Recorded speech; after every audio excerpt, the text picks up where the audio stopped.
everybody, welcome to Cake Burger, and I'm Steve, and ooh, what was that feeling I just felt?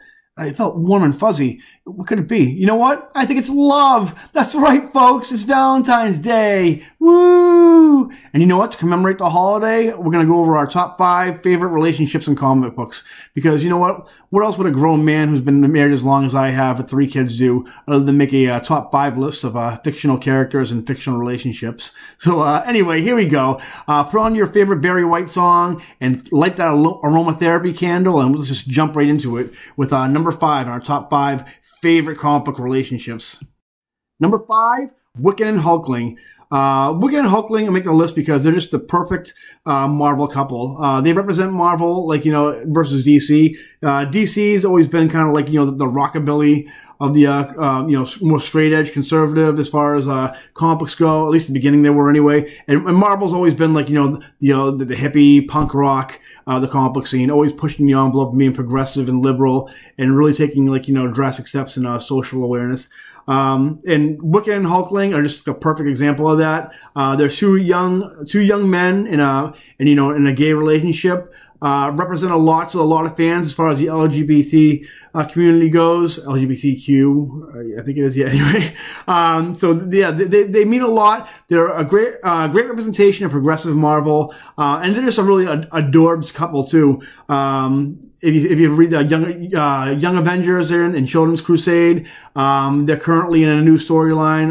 What was it called again? I forget. There's some new storyline coming out of Marvel that basically stars Hulkling, pretty much puts him front and center.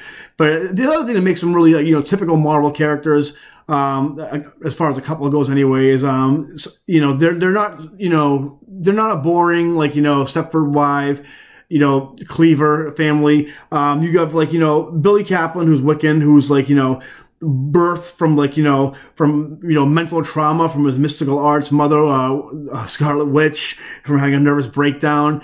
And then you have, like, Teddy, who's also known as Hulkling, who's like a Kree Skrull hybrid, and, like, that's just typical Marvel, like, mixing all these elements of, like, teen angst, sci-fi, and, like, mysticism, and that's why they make number 5. Wiccan and Hulkling, number 5. Number 4 on my list is Batman and Catwoman, otherwise known as Bruce and Selina, or if you're a Tom King fan, known as Bat and Cat, which it may be annoying to some people, but I find nowhere near as obnoxious as Babe. Hey, babe, I love your face. No, babe, I love your face. Babe, you're crazy. But anyway, Batman and Catwoman have been an off and on thing in the comics for, like, about 80 years now, something like that. And the reason why they're so great is because they're such a perfect balance for each other. Batman, as Alfred put it perfectly in the movie Batman and Robin during his speech with Bruce, if Batman is anything, he's somebody who tries to control chaos. And I think you guys noticed that Batman's a little bit of a control freak. But anyways, but Catwoman, she's, like, a perfect representation of chaos. She's not going to fall in line. She's not going to become, like, the Stepford wife that Bruce, like, should have, like, as far as public perception goes anyway. But she, like, really, like,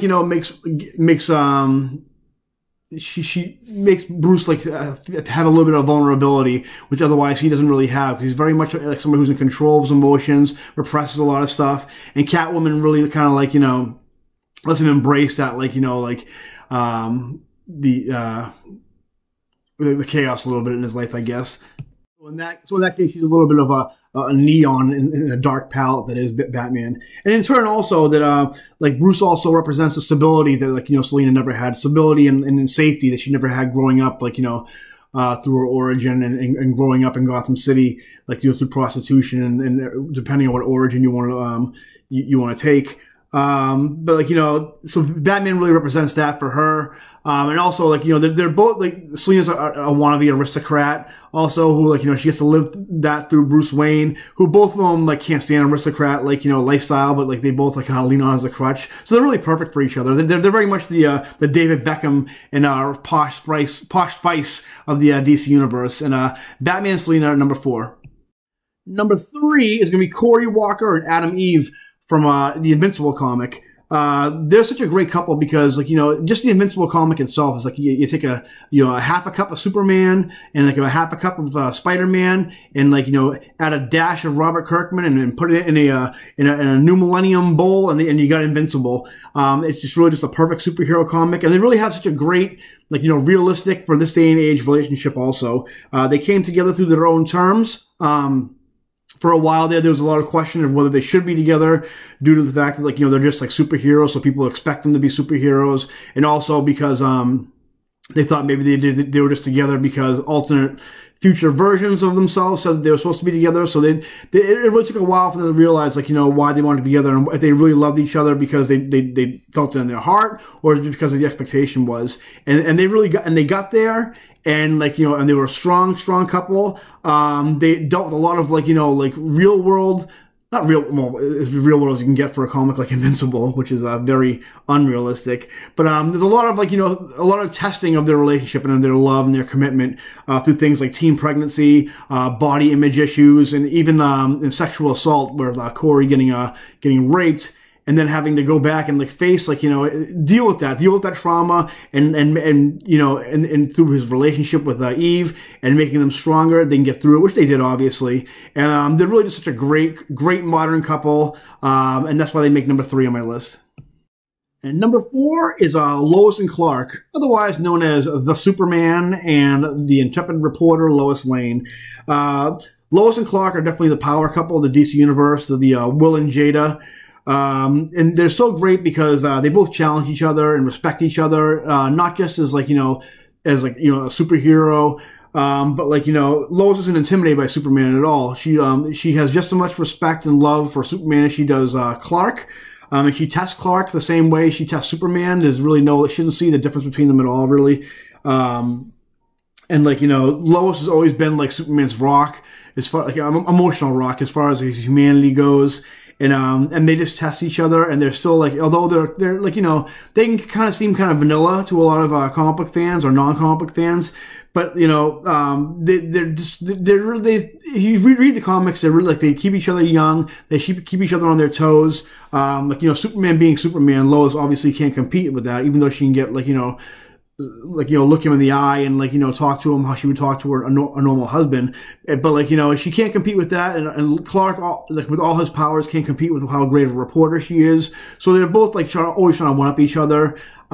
They're a great couple because, like, you know, they're both from different worlds, not even just, like, literally, like, you know, from you know, Clark being from Krypton and Lois being from Earth, but also Lois being from a very, like, you know, busy, like, you know, metropolis, like, you know, military family, and, like, go, and very aggressive, and Clark being this, like, country bumpkin from Smallville. Two, like, you know, different, like, you know, morality codes and, like, you know, ways of looking at life, and through it all, they found each other, and, like, throughout the comics, of course, like, you know, Clark's had, like, crushes on Lana Lang and, like, some mermaid girl from the Silver Age, but and if you discount the New 52, they've always been their one true love, and, like, there's never been anybody else besides them. So they're very much, like, you know, a high school couple, and, like, you know, they're just one of the best couples in comics. Definitely number 2, and we'll see who our number 1 is. And our number 1, obviously, is Peter and Mary Jane, SpiderMan and Mary Jane Watson. Parker, I'm not calling her Mary Jane Watson. I don't care what Joe Quesada says. But speaking of which, the reason why Peter and Mary Jane are so great is because their love conquers all, and they believe in it, and they know it's strong enough to go through anything, even deals with the devil and reality memory altering spells. And, like, you know, they're so great because not only are they one of the Marvel's, like, longest standing couples besides, like, maybe Superman and Lois, but they're great because they just, like, bring out the best in each other, and they're so supportive of each other, and, like, you know, it really is, like, a very, like, you know, epic love story. You know, Mary Jane is Peter's, like, one ray of happiness because, like, you know, Peter has, like, you know, obviously at his core, he's, like, you know, he's driven by guilt and responsibility, and, like, he doesn't think he deserves happiness at all, and he's always taken, like, you know, he's taking everything on his shoulders, and, like, Mary Jane's, like, his almost like his one reward, basically, for, like, being, like, you know, for being the person he is, being the hero he is, and being, like, you know, the good moral person that he is. And in turn, like, you know, Peter is also Mary Jane's anchor. Like was revealed in the comics, Mary Jane, like, you know, beginning of her first appearance anyway, and throughout a bulk of the earlier issues, was very flighty, very, like, you know, carefree, and didn't really take anything too seriously, kind of the party girl. And, like, you know, Obviously, it was revealed also she had like a bad childhood where she has a low self-esteem. That's why she acted the way she did, because she never thought she was like worth anything. And Peter definitely makes her feel worth it every chance he gets. There's a lot of people think like, you know, where Peter and Mary Jane fell in love was that first appearance in Amazing 25, where the classic, you know, face the tiger, hit the jackpot. That wasn't at all. I mean, Peter definitely, like, you know, thought she was hot and, like, you know, and wanted to get to know her, if you know what I mean. But I think it wasn't really until Amazing 122, where after Gwen Stacy died, and where we really saw a turn in their relationship, where like you knew they could definitely be together, is when Mary Jane goes to, you know, she finds out about Gwen and tries to, like, you know, console Peter, and Peter's just like, you know, at that point, like, Peter normally is very reserved and will kind of like, you know, say whatever it is to make people happy, but at that point he's just like, listen, I don't have time for your bullshit, like, just get out of here. I know, like, you know, I don't want to ruin your good time by being such a downer. And, you know, Mary Jane, like, you know, no one's ever talked to her that way before. And so she's like, you know, she's ready to leave and be like, you know, what, I'm not gonna, be typical Mary Jane, like, where I don't take things too seriously or get emotionally involved. But then that one scene where she, at the very end of the issue, where she just shuts the door and, like, you know, decides, like, you know what, I'm going to be a better person and be there for Peter. And it's just a testament of how both of them are willing to be, you know, better people. And they're just a great relationship. Obviously, like, you know, things got a little messy in the late 2000s, early 2000s with One More Day, where they kind of like revealed they never got married. But as a married couple, they were great too. They've been through hell. They've been through, you know, supervillains. They've been through just, like, you know, family trauma. They've been through, like, you know, miscarriages through pregnancy, clones, you name it. But no matter what, they've always been there for each other. And even still today, they're even though hell tried to break them apart, they're still finding a way to make it work. And Mary Jane and Peter Parker, #1. So there you go, folks. No matter what in comics, giant robots, clones, alternate versions, killer robots, I think I said already. All you really need is love, just like Paul McCartney and John Lennon said. So that's my list of top 5 best couples in comics. I was gonna do some honorable mentions, but, you know, why do that? These are the real deal, guys. This is love right here, real love right here. So anyway, remember to like and subscribe, and happy Valentine's Day, guys. Bye.